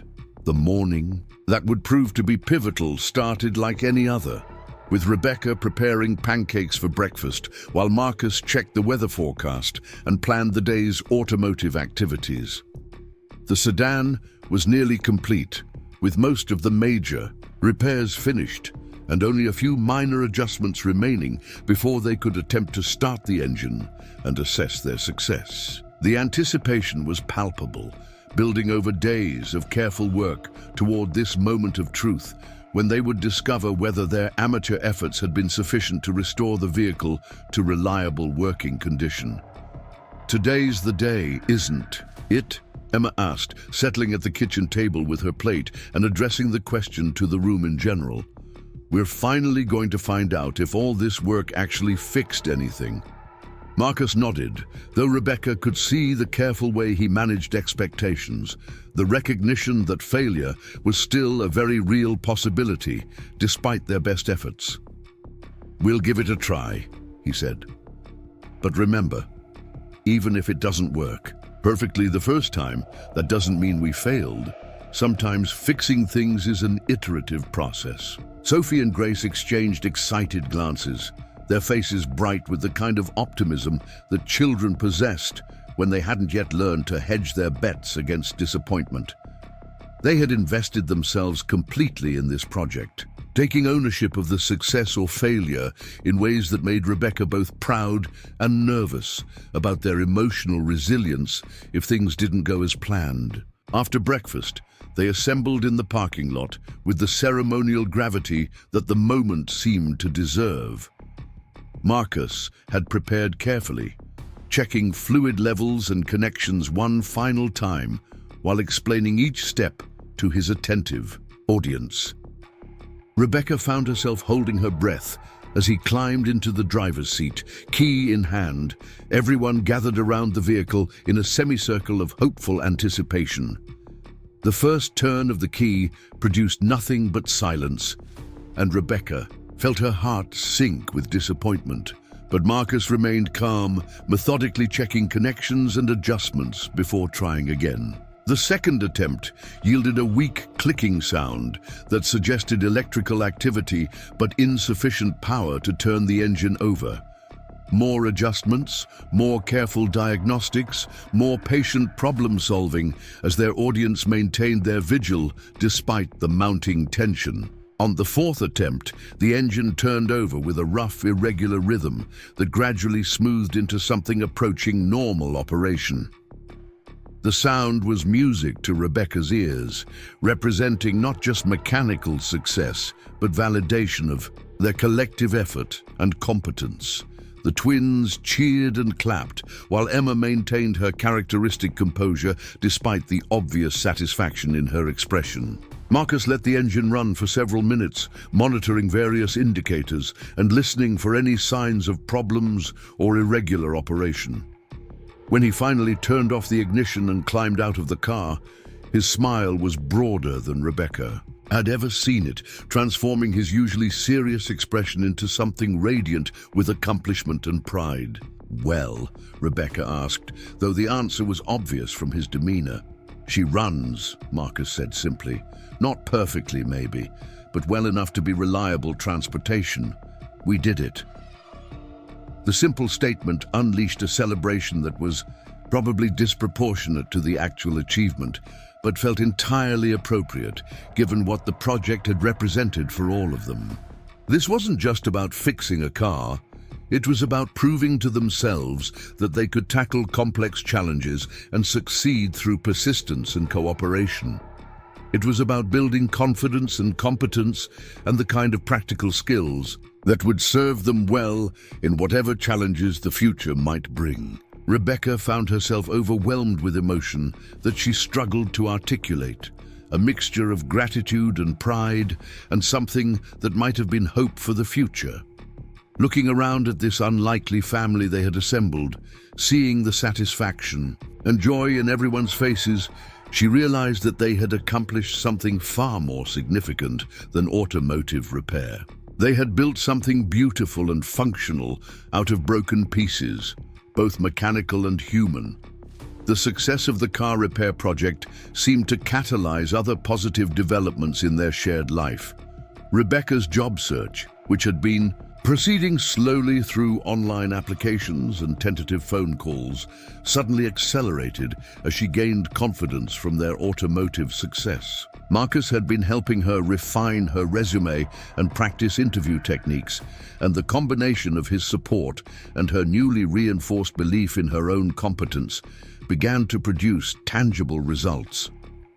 The breakthrough came in the form of a phone call from the manager of a popular downtown restaurant who had been impressed by Rebecca's background and was looking for someone to help reorganize their front-of-house operations. The initial conversation led to an interview, which led to a trial shift, which led to a job offer that exceeded Rebecca's most optimistic expectations in terms of both compensation and growth potential. "They want me to start Monday," Rebecca announced to the household, still somewhat stunned by the rapid progression from application to employment. "Full-time, with benefits, and they're interested in having me develop some new systems for managing customer flow during peak hours." The celebration that followed was immediate and heartfelt, with Marcus offering congratulations that carried genuine pride in her achievement and the children responding with the kind of uncomplicated enthusiasm that made everything feel possible. Emma immediately began calculating how this development would affect their household logistics, while the twins focused on the more immediate question of whether this meant they could finally buy the good cereal instead of the store brand. The job offer represented more than just financial stability, though that aspect was certainly significant. It meant that Rebecca would be contributing meaningfully to their shared expenses, reducing the burden on Marcus and creating a more equitable partnership in their unconventional living arrangement. More importantly, it validated her professional competence and provided a foundation for rebuilding the career that had been interrupted by years of domestic isolation and control. Marcus's response to her success was everything Rebecca could have hoped for and more. Rather than feeling threatened by her increased independence or concerned about how her work schedule might affect their domestic arrangements, he seemed genuinely excited about her opportunity and eager to help her succeed in whatever ways he could. They spent the evening reorganizing their household routines to accommodate her new schedule, with Marcus volunteering to handle more of the morning responsibilities and Emma offering to help the twins with homework in the afternoons. The twins' adjustment to their new school had been progressing more smoothly than anyone had dared to hope, with Emma serving as their guide and advocate in navigating the social complexities of third-grade classroom dynamics. Sophie had quickly distinguished herself in mathematics, while Grace had found her niche in the school's art program, both girls blossoming in ways that reminded Rebecca why she had been willing to risk everything to give them better opportunities. The school's principal had been accommodating about their unusual enrollment circumstances, working with Rebecca and Marcus to ensure that all the necessary paperwork was completed and that the girls had access to the support services they needed to catch up on any gaps in their educational foundation. Emma had taken her role as their mentor seriously, helping them with homework and explaining the unwritten rules of school social interaction with the patient thoroughness that seemed to characterize her approach to most responsibilities. It was during this period of positive momentum that Marcus made a suggestion that would prove to be another turning point in their shared journey. The Denver Community Food Festival was approaching, an annual event that brought together restaurants, food trucks, and culinary enthusiasts for a weekend celebration of the city's diverse dining scene. Marcus had attended in previous years with Emma, but this year he proposed that they participate as a family unit, with Rebecca's new restaurant connections providing opportunities for networking and the children able to enjoy the festivities together. "It could be good for your career," Marcus suggested as they discussed the idea over dinner. "Meeting other people in the industry, making connections that might lead to future opportunities. And it would be fun for all of us to do something together that isn't related to car repair or homework." Rebecca was intrigued by the suggestion, recognizing both the professional potential and the symbolic significance of their first major public appearance as a reconstituted family unit. The festival would be a test of sorts, an opportunity to see how they functioned together in a social setting beyond the familiar boundaries of their apartment and immediate neighborhood. The weekend of the festival dawned bright and clear, with the kind of perfect Colorado weather that made everything seem possible. They arrived early, before the crowds became overwhelming, giving them time to explore the various booths and attractions at a leisurely pace. Rebecca was immediately impressed by the quality and diversity of the food offerings, recognizing several vendors from restaurants where she had applied for positions, and others that she aspired to work with in the future. Marcus had prepared carefully for the outing, bringing a wagon for carrying their purchases and wearing the kind of comfortable clothes that suggested he planned to spend the entire day on his feet. Emma had appointed herself as the expedition's documentation specialist, carrying a small camera and notebook to record their adventures for future reference. The twins were simply excited to be part of a big public celebration, their enthusiasm infectious as they pointed out interesting sights and sounds from their perch in the wagon. The first few hours of the festival proceeded exactly as Rebecca had hoped, with opportunities to sample interesting foods and make casual connections with people in the restaurant industry. Several vendors recognized her name from recent job applications, and she found herself engaged in conversations that felt more like networking than job hunting, a subtle but significant shift that reflected her improved professional confidence. It was during one of these conversations with the owner of a successful catering company who was looking for someone to help expand into corporate events that Rebecca noticed something was wrong with Grace. The younger twin had been uncharacteristically quiet for the past hour, staying close to Marcus's side instead of exploring with her usual curiosity. When Rebecca approached them, she could see that Grace was pale and seemed to be having difficulty focusing on the conversations happening around her. "Are you feeling okay, sweetheart?" Rebecca asked, crouching down to Grace's level and immediately noticing that her skin felt warm to the touch. Grace shook her head slightly, a small movement that seemed to require significant effort. "My tummy hurts," she said quietly, "and I feel dizzy." Rebecca's parental instincts immediately shifted into high alert, her professional networking forgotten as she focused entirely on assessing Grace's condition and determining the appropriate response. Marcus appeared beside them within moments, clearly having noticed the same signs of distress that had caught Rebecca's attention. "How long has she been feeling sick?" Marcus asked, his voice calm but concerned as he helped Rebecca evaluate the situation.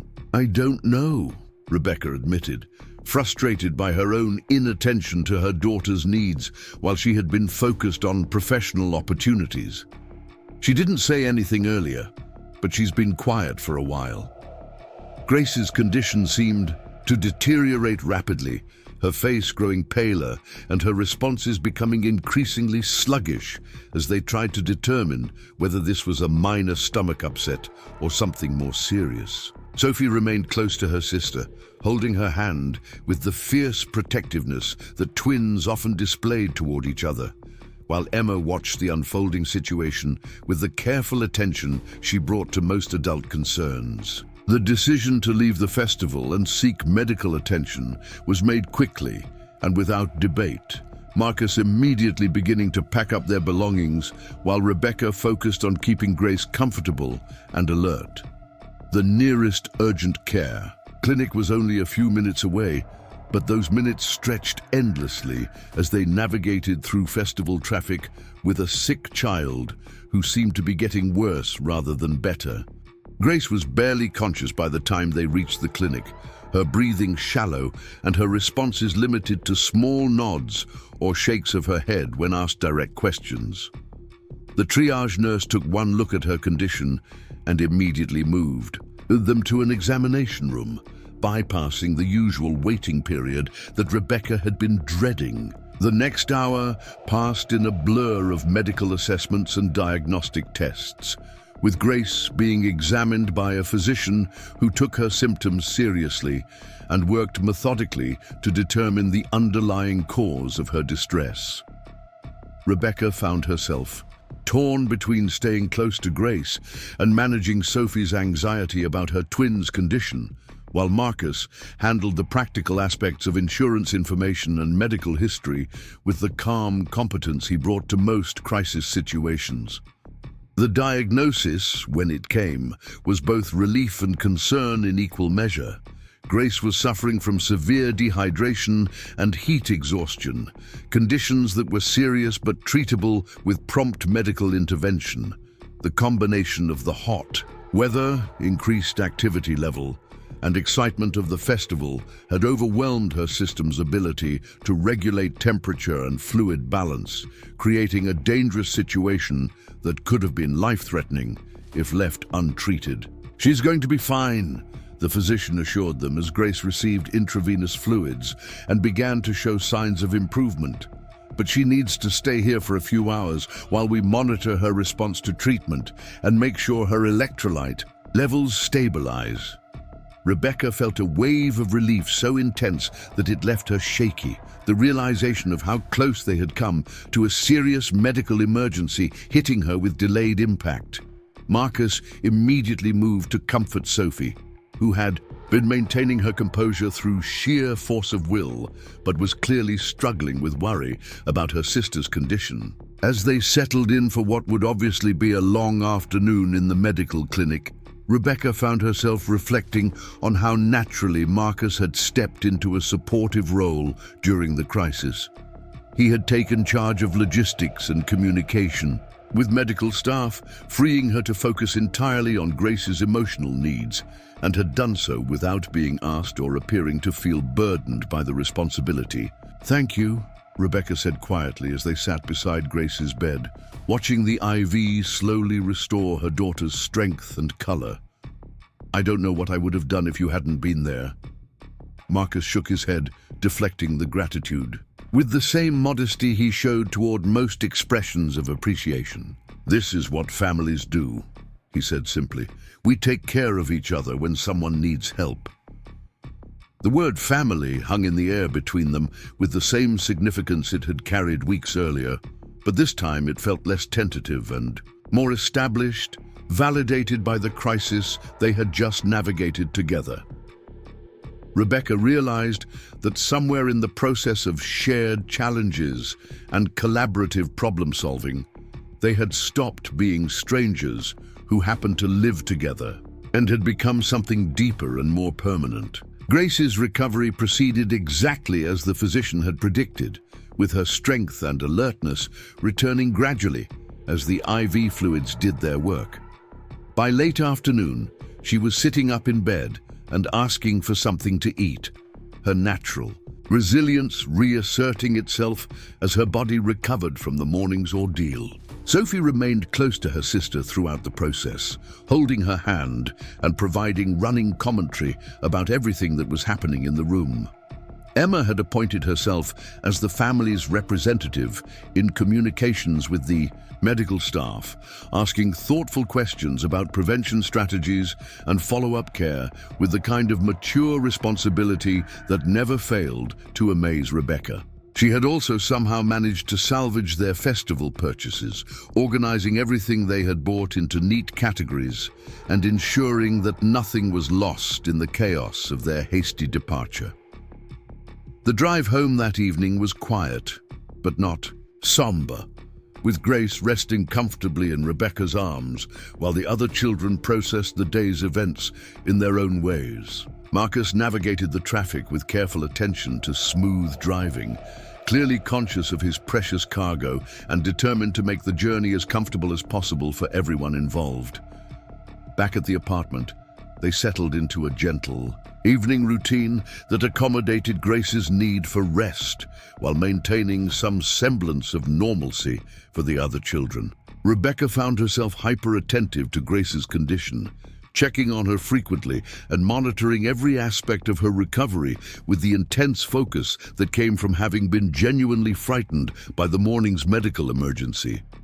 It was during one of these check-ins, as she was tucking Grace into bed and ensuring that she had everything she needed for a comfortable night's sleep, that her daughter made an observation that stopped Rebecca cold. "Mommy," Grace said quietly, her voice still weak but clear, "Marcus loves us, doesn't he?" The question was delivered with the matter-of-fact certainty that children sometimes brought to their most profound insights, and Rebecca found herself struggling to formulate an appropriate response. The truth was that Marcus's behavior throughout the crisis had demonstrated exactly the kind of protective instinct and genuine concern that she associated with parental love. But acknowledging that fact felt complicated in ways she wasn't prepared to navigate. "What makes you say that?" Rebecca asked, buying time while she considered how to address her daughter's observation. Grace thought for a moment, her face serious with the effort of articulating something important.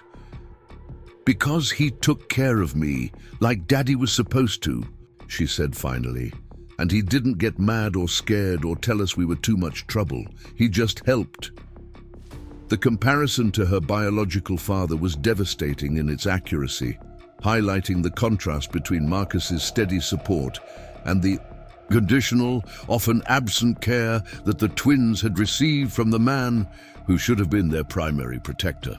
Rebecca felt tears prick at the corners of her eyes as she recognized the profound impact that Marcus's simple kindness was having on her daughter's understanding of what they deserved from the adults in their lives. "Marcus cares about all of us very much," Rebecca said carefully, choosing words that felt true without making promises about the future that she wasn't sure she had the right to make. "He's shown us what it means to be part of a real family." Grace nodded solemnly, apparently satisfied with this explanation. "I'm glad we found him," she said, settling back into her pillows with the contentment of someone who felt truly safe for the first time in a long while.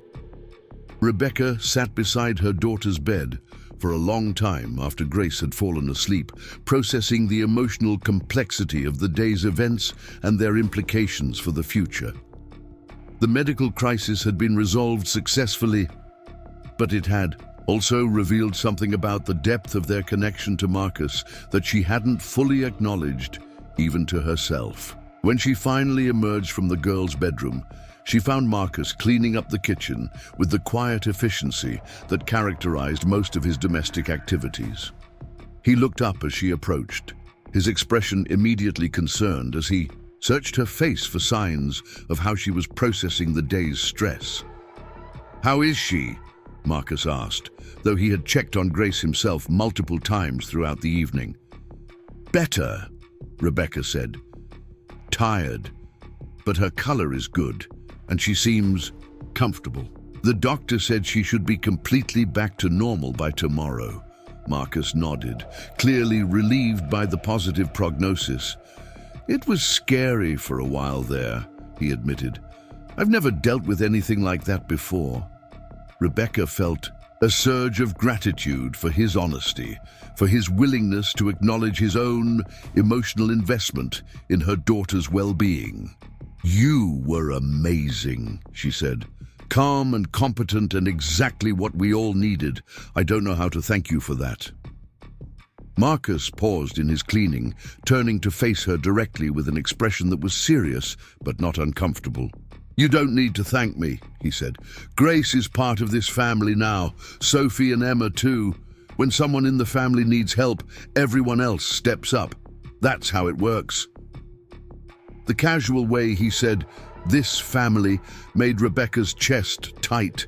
With emotion, the recognition that what had started as a temporary arrangement had evolved into something permanent and precious that deserved to be protected and nurtured. Looking at Marcus's earnest face, seeing the genuine care and commitment in his expression, Rebecca realized that she had been avoiding acknowledging something that had been building for weeks.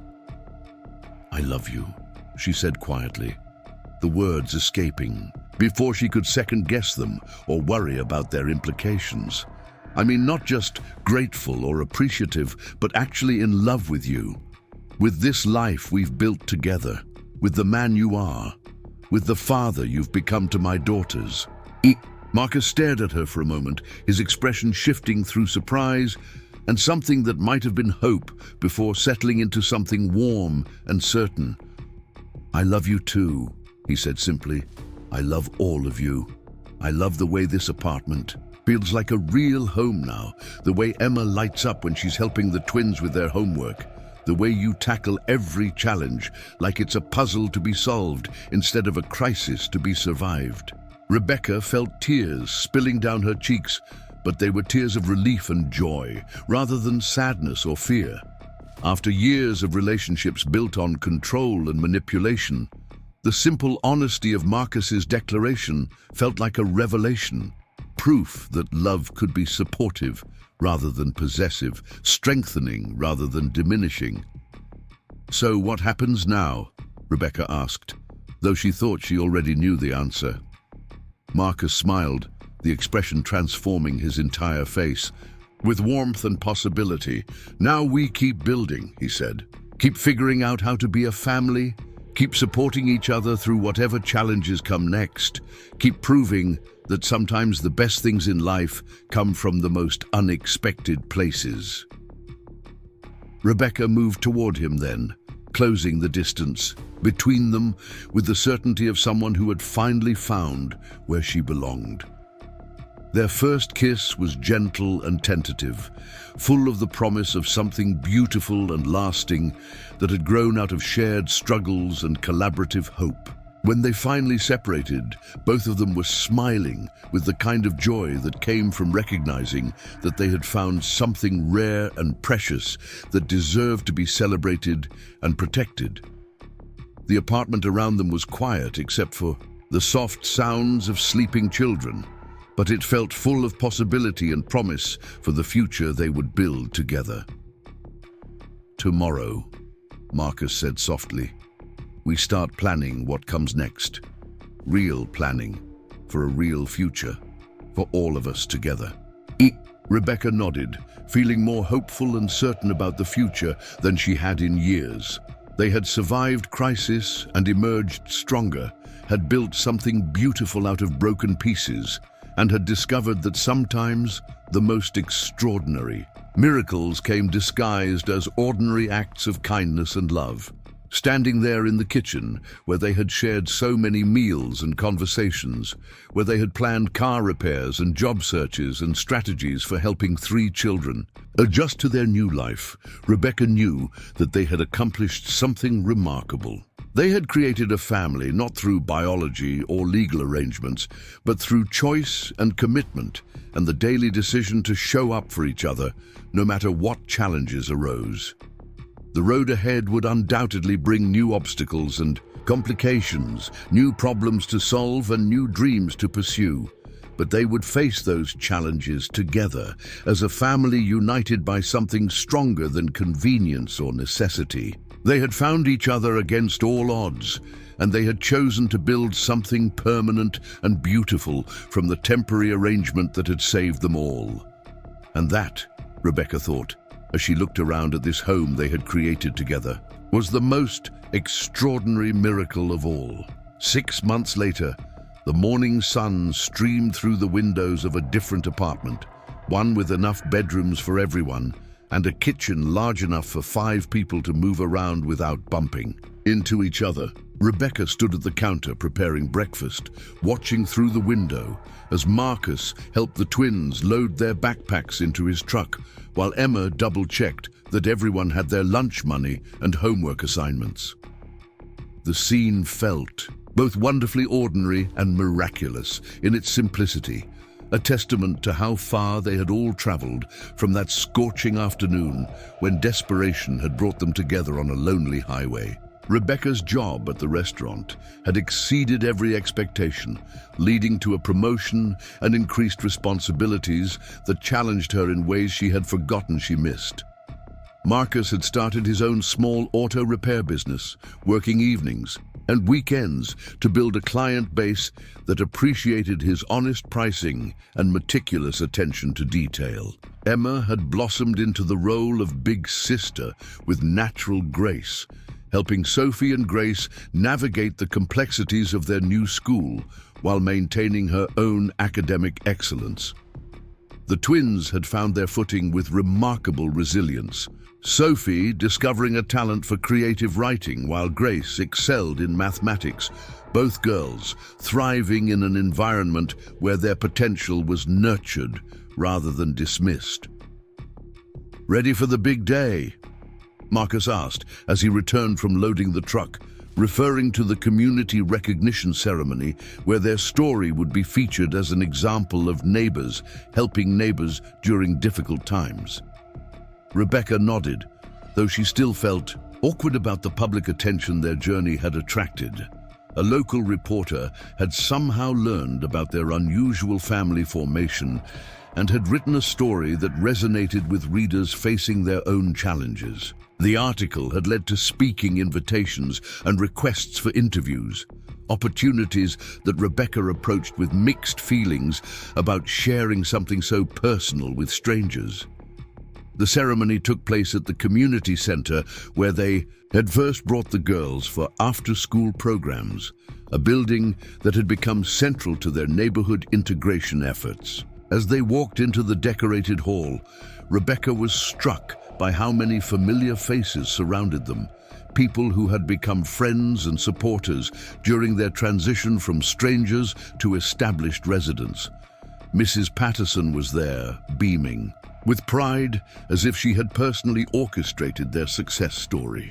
The twins' teacher had come with her own family, eager to celebrate students who had overcome significant obstacles to achieve academic success. Even the mechanic, who had initially quoted them an impossible repair estimate, had shown up, apparently impressed by their determination to solve their own problems through hard work and creativity. The recognition itself was simple but meaningful, an acknowledgement of their contribution to community spirit and an example of how individual acts of kindness could create ripple effects that strengthened entire neighborhoods. Marcus accepted the certificate with his characteristic humility, deflecting praise toward Rebecca's courage in leaving an impossible situation and the children's adaptability in embracing their new circumstances. Rebecca found herself thinking about that first night when she had wondered if she had made everything worse by leaving Las Vegas with nothing but hope and determination. Looking around the room at the people who had welcomed them, supported them, and celebrated their success, she knew with absolute certainty that taking that leap of faith had been the best decision she had ever made. The evening celebration at their apartment was exactly the kind of gathering Rebecca had always imagined having, but never quite managed to create in her previous life. Friends and neighbors filled their living room, sharing food and stories and laughter that felt genuine and unforced. The twins moved through the crowd with easy confidence, no longer the scared, withdrawn children who had clung to her sides. On that desperate highway, Emma had appointed herself as the evening's photographer, documenting the celebration with the same methodical attention she brought to most important projects.